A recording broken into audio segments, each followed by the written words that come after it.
and down a staircase. Naked girl going down the stairs. Hello, YouTubers. Just want to let you know I survived the big move last night. I kind of flaked out near the end and got to where I just could not move anymore. But I wonder if I should take my glasses off. I love my glasses. Ooh. My eyesight's too bad for contact lenses anymore. I'm too blind. But I'll remove them so you don't have to watch the flicker of the reflection of my screen. I'm still in the dorky headset ensemble. Thank you very much. But yeah, we got the move done, and it was pretty much without incident. There was no police involvement, which was a relief. I was thinking today, I very often am called weird. To me, that's not an insult necessarily. It's I personally would rather be weird than be a norm, because at least if I'm weird, I'm interesting and I'm memorable. And a norm just blends into the background and nobody notices and rarely remembers a norm, meaning a normal person, I would rather probably be considered a little weird and eccentric. So I gladly wear that label with pride. But I thought, okay, what makes me weird? Well, I think what makes a weird person weird is probably their experiences. I think that's what makes any person, any kind of label you want to stamp on them, is their experience. Admittedly, I have had more than my fair share of strange encounters, and it used to bother me when I was younger that such strange things would happen to me, but now I love it. And if I go for very long without something strange happening to me, then I start to worry that maybe the trend has ended. When I was a child, I saw and experienced a lot of very odd things, which I'll go into at another date, because I'll get intense and possibly depressed if I go into too much of it. But as an adult, I feel like I just draw odd people and odd experiences to me, and I'm actually grateful for it to the most part. Sometimes it becomes very exhausting and baffling to me. But one of the things that I'm teased about by some people within my family and some friends as well is that pardon me while I file my nail. So anyway, it's become a joke in my family that Alyssa sees nude people, and this was far before M. Night Shyamalan and his doggone I See Dead People. Alyssa sees nude people because it's only been two incidents, mind you, but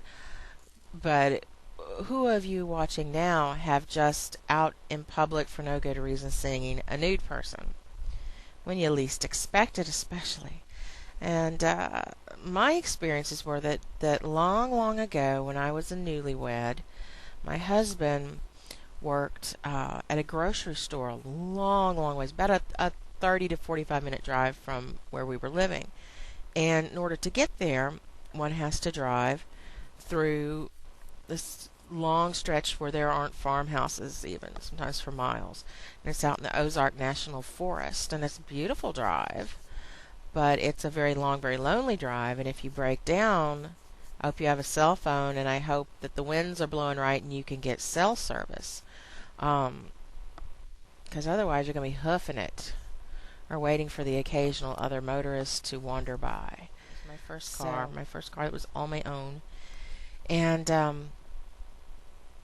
he called me up. He was having a bad day at work, and nothing was going right. And he sounded so brokenhearted and so crestfallen. And so it was probably July or August. It was very, very hot. But I got in my little car that had no air conditioning, mind you. And here in the Ozarks, it gets very, very hot and very muggy in the summer. And so I took off, windows all down, my little beat-up old Honda. And I didn't have much money, but I scraped together some pennies and whatever I had. And I was going to go to town, go buy him a red rose from a florist and an ice-cold Dr. Pepper, because that's his favorite drink, and just show up at work and surprise him. So I took off down the road, and I was way out in the middle of nowhere, about halfway between here and there. And I was at a stop and about to take a left-hand turn onto an even smaller highway. And it's a very heavily wooded area. And as I make the turn, all of a sudden, coming out from the left, crashing, I heard him before I saw him, crashing out of these deep, thick, green woods, here comes this naked man, completely naked except for some hiking boots. He was thrashing his arms and running right at my car. I cannot even remember what his face looks like. He was probably between the age of 25 and 40. I couldn't even tell you. I saw stuff dangling and flapping in the breeze as he was running. And I remember I screamed out of surprise more than anything. Plus, he was headed straight for me. All my windows were down. My doors were unlocked. I freaked out. I locked my doors, started rolling up windows, and it was like hand crank type, so it was slow going. And I put the pedal to the metal and took off out of there. And so when I got to town, I called the police, and they thought I was a crank call, and they hung up on me. I called back and told them what highway it happened on. They said no such highway existed, which was BS because I'd driven that highway many times. It exists. But the dispatcher didn't believe me, and I had to beg and plead to get them to go down there. Anyway, I made that story way too long. But yeah, so naked man out of nowhere, nothing but boots. I still don't know who he was or what happened to him. Naked girl falling down the stairs.